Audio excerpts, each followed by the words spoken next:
How about Greg Gutfeld, everybody? Thank you. You know, I expected more pyrotechnics. You know, as you see, we're downsizing. I want somebody to lose a finger when I come out. Isn't Greg the best? I watch him almost every night, I'll tell you. Stop it. Stop it. You crazy kids. I wonder if, has anybody here ever seen Red Eye? Oh. I was just wondering how old you were because that was the first show. It was no hands went up around here. I know, they're going, what? This the student section's right up. Yeah, they're going like, you mean the movie Red Eye? Or, yes, so Greg, I know there's a lot going on in the news. Obviously, the most important thing that you want to talk about is the fact that we no longer have to take our shoes off at the airport when we fly on planes. Yeah. I mean, that is the most important news of the week. Yes. I like the fact that I can keep my shoes on and take my pants off. No, it's crazy. Every day is good news. It's like 365 days of Christmas. And once in a while you get something you're not happy about, but the whole package is amazing. It's like the election of Trump is like you wanted your parents to buy you a car for your 16th birthday, and you got the car, but maybe it's not the right color, so you stop whining. This is like the best thing that's ever happened to our political system in ages. And Greg, you made a really good point backstage, which is, look, there's disagreements in our movement and people are fighting back and forth, but you look at this as a positive of an attribute of a movement that has strength. This is a party, this is a movement that is so transparent that even their cover-ups are transparent. They're not even trying. It's like everything that you've seen is one collective wink. It's like, dude, yeah, we get it. Epstein was probably a honeypot operation, but it's like a CIA thing. It sucks. But the way I look at it is that, again, with the Christmas analogy, you got everything you wanted. You're not going to get everything, but you're going to get to see how it's made, and what's going on. You may not know who's stopping that, but what's important for you to know is right now the Democrats, this is all they have. All they have is the conflict that's going on the other side. So they are you'll notice certain alignments happening where all of a sudden CNN is now covering Epstein. Didn't do it before.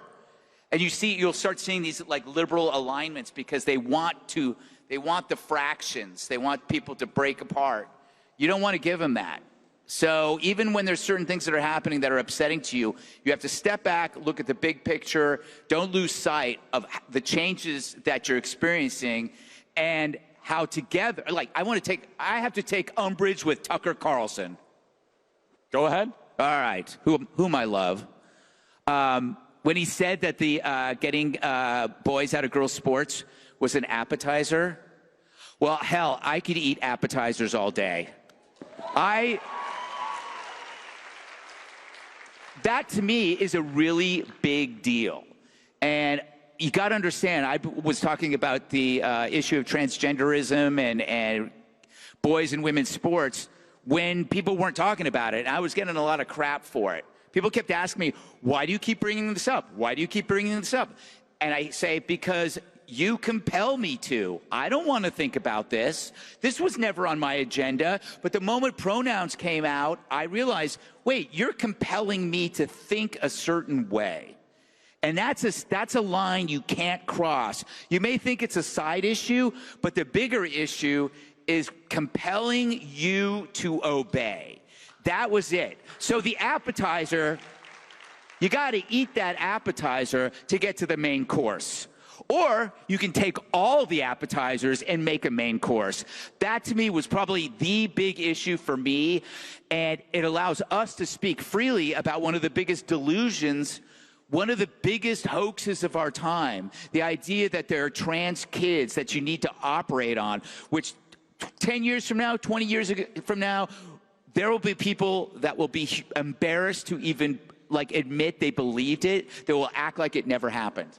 Well, and not only that, there are detransitioners here at this event. I think Chloe Cole is here somewhere, and it's not an insignificant portion of the population. And by the way, to your kind of analogy about President Trump and the good he's doing in his administration, Greg, we need to make it a goal, hopefully by the end of this administration, we are going to end every gender-affirming care clinic and child butchery in this country. We're not going to allow it to happen. It's a good lesson that you're learning when you're young is pay attention to language. Think about the phrase gender-affirming care. No, it sounds wonderful. You're affirming a gender. That is your warning that it's something awful. Whenever the language camouflages its actual meaning, you cannot say irreversible surgery and put high-risk hormones. You say gender affirming as the positive. They do this with everything. Let's remember that, abortion is now pro-choice, because pro-choice is an affirming phrase. So you always have to look at that and see, okay, what is underneath it? It's part of the, I think, the education of your brain, learning to question the actual words they use first and foremost. Yeah, and I mean, there's so many other examples. I mean, they'll use undocumented immigrant. Yes, I mean, they will correct people on other networks if you say illegal immigrant. Somebody tried to do that to me on Fox once. I can't remember who they were, Geraldo, but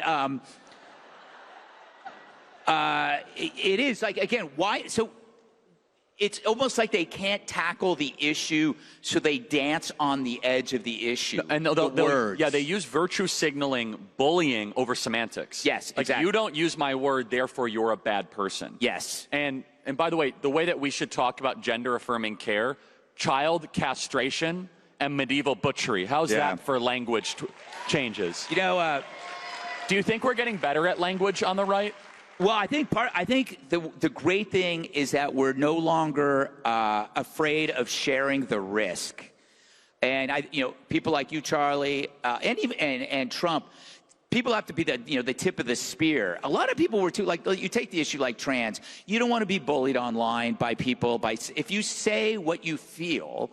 Like, you think about the athletes that were too timid to say they didn't want to change in front of a guy. They didn't want to share the risk with the Riley Gaines, the people who did take the risk. But what you're seeing is it's a natural thing. When you see somebody that you know taking a risk, you're more likely to share that risk with them. So what's happening is now, because we are sharing the risk and being able to say what we want, the language changes. And that's a new phenomenon, Greg. So you've been coming to our events 7-8 years-ish, right? Yeah. And back when I was in my early 20s. Sure, yeah. When I was in my early 20s, not you. But, Greg, something has changed profoundly. When you first started coming to these events, first of all, the crowds were much smaller. Right. But the energy was different because there was campus rebellion energy. That still exists here. But culturally, Greg, it's kind of as if we're winning. Am I allowed to say that? Yes. In fact, I believe... We talked about this, I think, the first time I was here, and I had written about this, 20 years ago, about the ability to flip the script. You guys hopefully will never grow up in a time where everybody on the right was seen as evil. I mean, you kind of do now. But when I was growing up, in every movie, in every TV show, it was the person who believed in law and order, the conservative who was seen as evil. The person on the left was seen as hip and cool. This has completely flipped. A lot of it has to do with humor. Now, who are the humorless people? It's a complete flip. The least funny people on the planet are liberals. They're literally, it's hard to take a joke when you are the joke, and they cannot see that they're the joke. Meanwhile, the best thing you can do when you're in conflict with anyone is to have fun. While I watch, Charlie, when you do those, when you talk to people, you're never angry. You don't. It's not like you're judging the person. You're just having fun.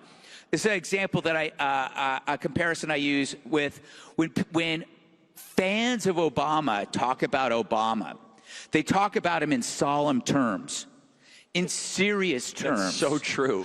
When people who like Trump talk about him, they're laughing. I stole this line from Michael Malice. Whenever Trump says something, I go, we don't deserve him. No matter what he does, you can't help but smile. And when you're defending him, it's fun. When you're not defending him, it's even fun. I mean, it's like, for example, he just did he posted on Truth Social about stripping Rosie, what's her name again? Rosie O'Donnell's citizenship, which is impossible. We know it's impossible. We know it's hilarious, but it makes news, and you see all the people on the liberal blog, social media, pulling their hair out. You know, autocracy, he wants to strip Rosie O'Donnell of her citizen. No, he doesn't. He's just sticking his finger in your eye, and we love every minute of it. So let's go a step further. I want to analyze the psychology of humor a little bit more. Is it fair to say that those that can't take a joke are insecure, and that the left is actually full of a lot of people that are hyper-credentialed, over-educated, in an upper-middle-class environment, but deeply down are very insecure? Yeah, I mean, you kind of described what they appear to be, but you want to know what's underneath it. And I think about that a lot. And I think about, when I was in high school, I was a liberal, and I think one of the things I liked about it was that we didn't have a name for it. It was virtue signaling, but it was easy status. If you wanted high status from a teacher, you push a liberal perspective in your debates or in your term papers. So the idea, excuse me, I had a burger.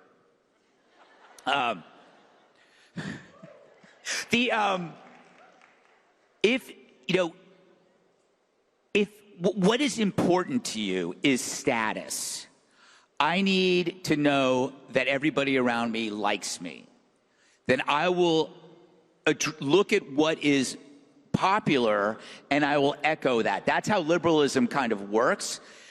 One of the things I always tell young conservatives, like, what do I do when I'm outnumbered, when I'm there and I'm being ganged up on by 3 or 4 people? And I always say, ask them why it's so important that I agree with you. Yeah. Why do you need me? Why is it so important that I should agree with you?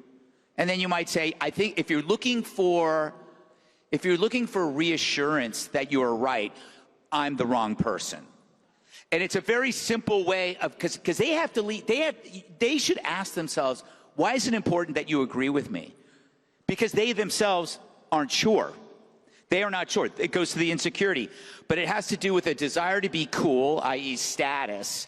But they then mistake what is cool, which is they think it's rebellion, but it's actually false rebellion. What is rebellious, what is truly rebellious, is rebelling against the rebellion. That means if the guy says, look, dude, I think that the police suck, I'm going to throw rocks at ICE because I'm a rebel, the true rebel tells that guy to fuck off. Excuse my language. But so what conservatism has always been rebellion against rebellion. And that is the real risk in life, because you will be unpopular among the midwits, the lower intellect, the people who think anybody who thinks they're smarter than you isn't, and they know that. So that is why they adhere to easy status through virtue signaling that then they don't do anything about. They can talk about climate change all they want, but then if their best friend scores first-class tickets for spring break, they're on that plane. Well, and Greg, you said something a couple years ago when we chatted, and it's so important, which is, and I've tried to apply this rule. It doesn't apply perfectly, but when you see a social movement that continues to push forward when there is high social cost, they're worth at least listening to. Mm-hmm. So when there is a movement of people, and they're getting canceled or smeared, potentially imprisoned, and they keep fighting for that thing, you should hear them out. Yes. And this is the point of the kids on campus, where you're surrounded by libs being like, why do you think I believe? My life's not easier because of this. Yes, and you reminded me of something I said that I would have completely forgotten. You're welcome. I'm the second part. No, it's actually a really great point. I know, and that's it why. came from me. Thank you. It's like, do you ever wonder why I would risk this? Do you ever think to yourself, I'm outnumbered by you? Do you ever ask yourself, why would this person do this? Aren't you the least bit curious about that? That usually really can freeze somebody. It's complete cognitive dissonance, right? Yeah. And so, I'm glad you remembered that. See, this is the problem with getting old. I can't remember my best stuff. that's why I'm here. I remember your stuff for you. But let's dive deeper into that. So think about it. If you're ever outnumbered, instead of talking about politics or stuff, just say, listen, my view comes at a high social cost on this college campus. Yeah. High social cost. How many kids here are graded differently because of your conservative views? Raise your hand. Okay. Almost every student's hand goes up. So therefore, you're making a conscious decision to suffer to some degree for a transcendent value. Yeah. And you should tell your lib friends or whatever, I could have comfort if I conform. Yes. So why don't I? Yes. I could actually get better grades like you if I said what you said, but I'm not. Isn't that kind of interesting to you? Yeah, it's kind of like you know, I mean I'm pro-life, and I mean I run into the, you know, most people I know almost all people I know in my industry are pro-choice, and I know when I know that I'm always outnumbered, but I'm always like, don't you even wonder, like, why? You seem to agree with a lot of things I say. You think that I'm a smart person? Do you think I'm just crazy on one thing? Like, oh, he's really good on the economy. He's really good on foreign policy. He can write well, but he's completely nuts on unborn children. That doesn't really logically make sense. You know what's interesting about really, really smart pro-choice people? They admit it's murder. Oh, I find this on campus. They have to. Yeah, they have to go, look, you know what? I'm not going to argue what it is murder, but I'm still for it. That was that was like the liberal comedian way of dealing with it. I think almost every smart comedian, when they talk about abortion, will not deny that it's murder. And then everyone laughs at the comic club. I guess that makes it okay. Yeah, it's okay. At least you're being honest. But this is another important point that Greg is making, that if you have earned social trust with people in your circle, defending that view that might be seemingly unpopular can convert that whole social circle to be a conservative. Yes. Because they'll think, wow, this is a good person. It's not just being right, it's also character. Yes. Right? This is a really good point. And for example, if you're in an office and you're working, being an appealing person there, it's like a young person will come in, and when a young person starts at work, they're looking for somebody, not necessarily a mentor, but somebody that like they can kind of identify with, make them feel at ease. And when you're that person, and every single person has that. Like when I first started working at Men's Health or at Prevention Magazine or different places, I identified. I would boil it down to this: when you'll see somebody you work with, and you go, I want what that person has. Like, what is it about them that makes them confident and strong and cool? Like, it's weird. You know, the word cool originated from the word calm. A lot of people don't know that. It's like you're always looking for the calm person in the storm. And when you are that person, people want to know why.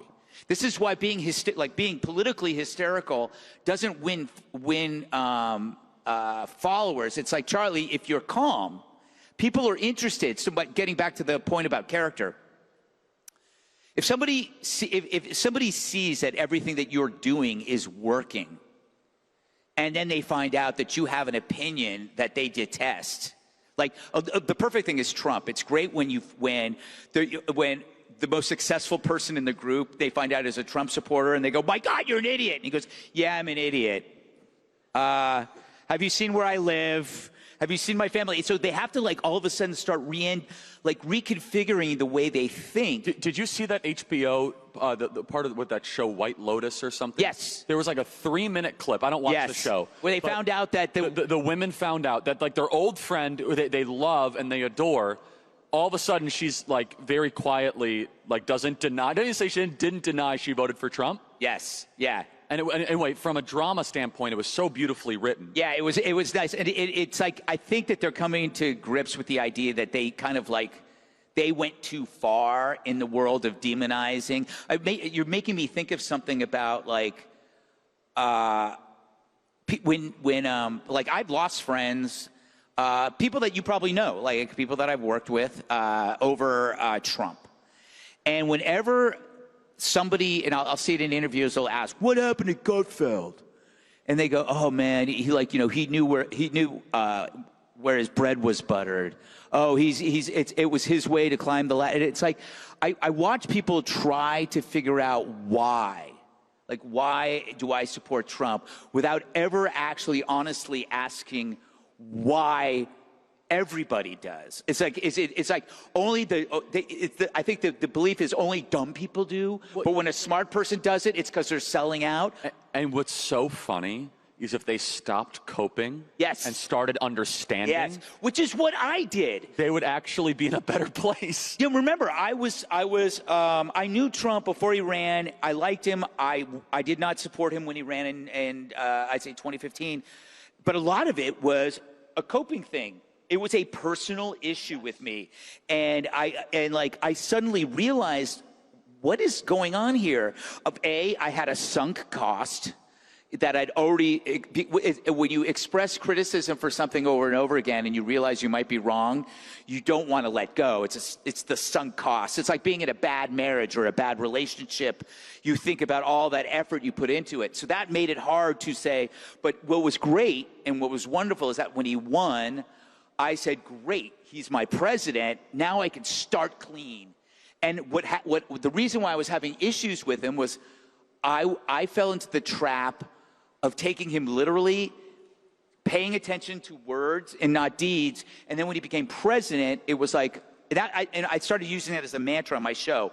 It's deeds, not words.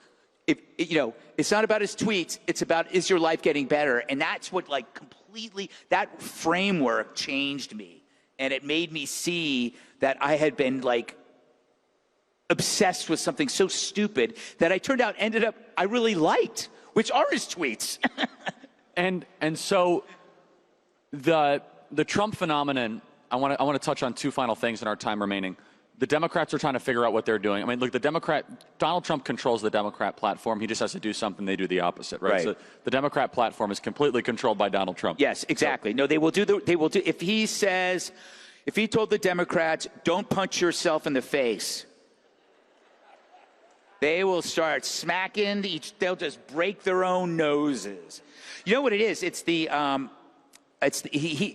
When you choose common sense as your higher, it's called the high ground maneuver. Let's say your opponent chooses the path of common sense. What do you choose to oppose it? Not common sense.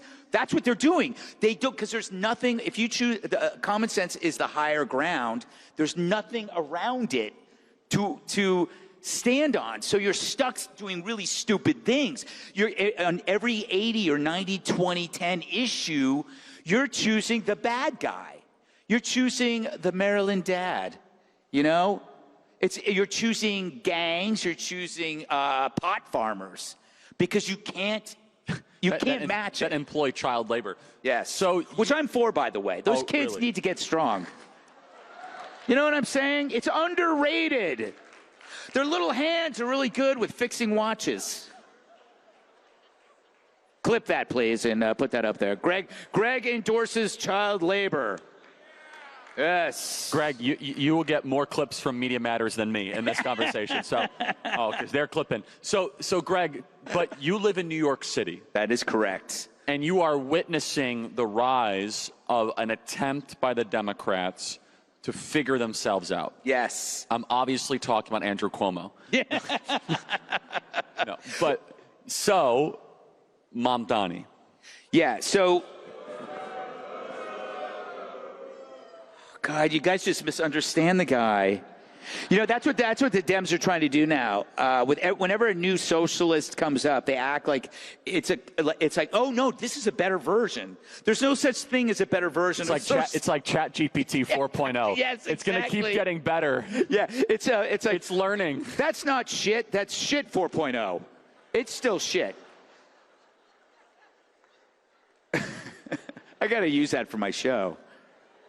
They'll just have to bleep it, though. So you're on cable. Yes, so they'll probably bleep it. But they always like the issue with socialism is they always believe that it's, you know, it just hasn't been perfected.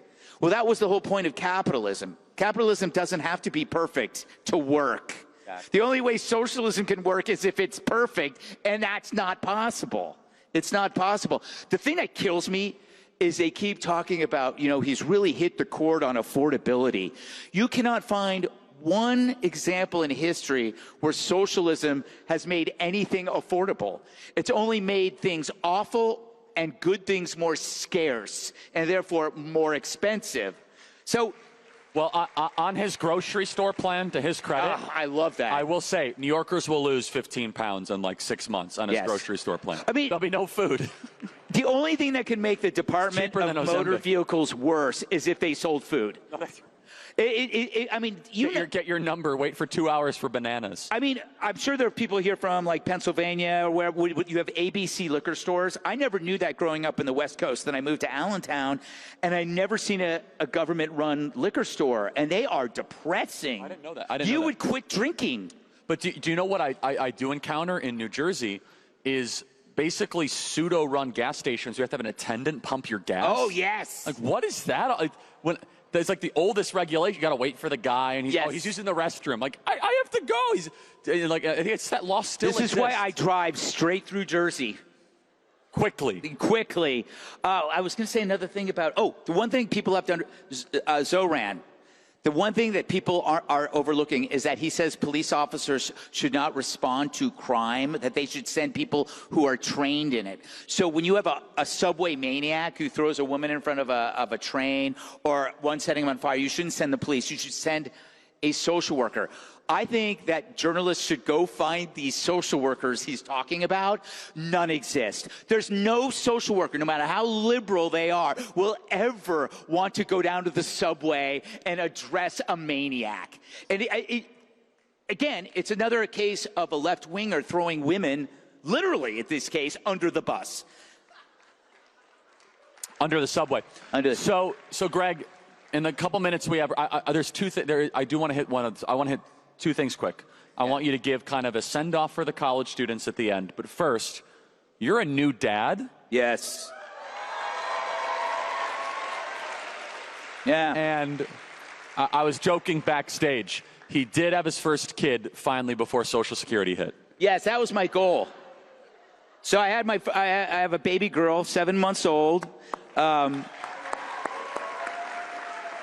At the age of 60, which is I still don't know. Impressive. I'm like, what you know what the for thing? Multiple reasons. That's it is multiple. But I think that I realized that I would have been a lousy dad 10 years ago, 20 years ago, and then I don't know what it was. I just realized I think I can be a good dad now. I don't know what it was. That's my only explanation for why I just never thought I would be. Well, I party pretty hard. So I think I had to you know what? Now I'm a normal person. I'm going to do, I can do it now. But I was a very selfish, I'd say in my 30s, I think that's, there's your advice. The most important thing you can do is don't be selfish. I think I led a fairly selfish life in my 20s and my 30s. And the most important thing, probably the most selfish thing you can do is to be of service to other people, because the high you get from that is amazing. And it's going to make you a better person. I think most of my life was a purely transactional. What can I get out of things?